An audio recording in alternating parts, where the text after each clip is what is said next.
క్షేమంగా ఉండాలంటే నీ తల్లిని తండ్రి సన్మానించు, నువ్వు దీర్ఘాయుష్మంతుడు ఉంటావు. ఇంకా క్షేమంగా ఉండాలంటే ప్రార్థన చేయాలి. ఇంకా మూడవది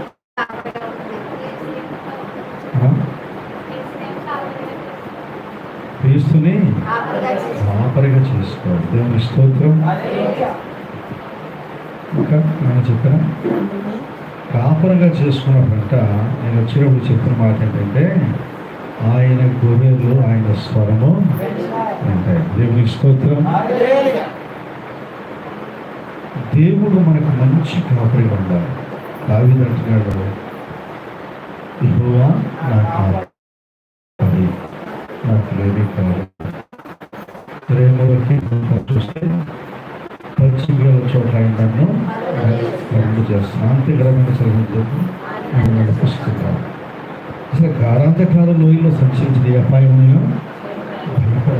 అంటే దేవుడు మనకి కాపరిగా ఉంటే తినటానికి లోటు ఉండదంట, తాగడానికి లోటు ఉండటానికి ఆహారం, మంచినీళ్ళు, అదే రీతిగా పరుల చేయటంటే మన నివాసానికి, ఉండటానికి, సేద తీర్చడానికి, సంతృప్తిగా జీవించడానికి ఏ విధమైన లోటు ఉండదు.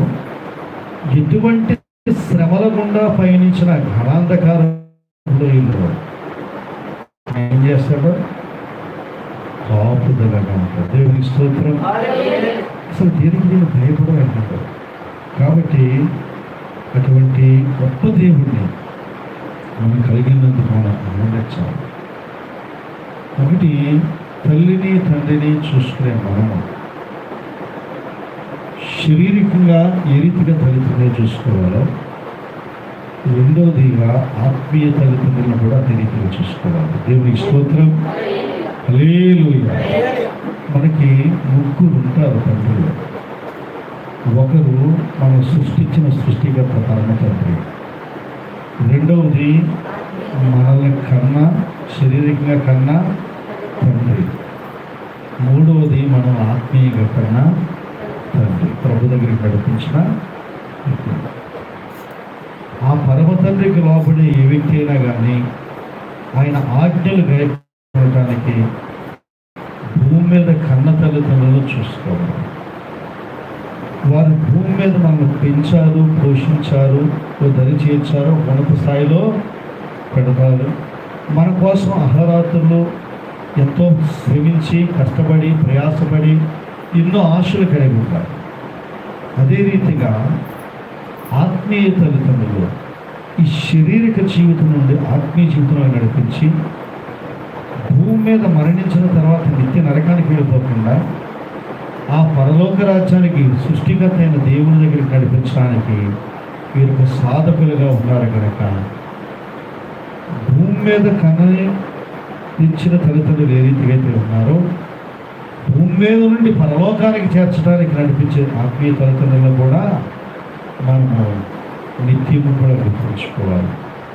మనం ప్రార్థనలోనూ, వాక్య వినటంలోనూ, ఎదగటంలోనూ, ఆత్మీయ సహవాసంలో ఎదగటంలోనూ మన ఆత్మీయ జీవితాలు నశించుకోకుండా నిత్యము కూడా ఆహారం పెట్టి, దాహాన్ని ఇచ్చి, వాక్యాహారం ద్వారా మనం పోషిస్తూ, సంరక్షిస్తూ మన ఆత్మను నడిపిస్తున్నప్పుడు మనం నిత్యరాజ్యం చేరే వరకు కూడా వారు కూడా మనల్ని ఏదో ఒక రీతిగా తప్పిపోకుండా ఉండగలని రాత్రి మగళ్ళు వారు మనం గురించి ప్రార్థన చేస్తూ వారికి అప్పగించిన బాధ్యతను దేవుడు సంఘానికి, ఆయన అందరికీ కాపరి, అన్ని సంఘాలకి కాపరి దేవుడు. ఒక సంఘానికి ఒక కాపరిగా ఒక సేవకుని పెట్టి ఈ మందుల సేవకుని స్వరాన్ని విని నడపాలని ఒక క్రమాన్ని పెట్టి దేవుడు మనల్ని ఈ రీతిగా నడిపిస్తున్నప్పుడు లోబడి జీవించడం అనేది ఆశీర్వాదం. పరమ తండ్రికి లోబడాలి, కన్న తల్లిదండ్రికి లోబడాలి, ఆత్మీయ తల్లిదండ్రికి లోబడాలి.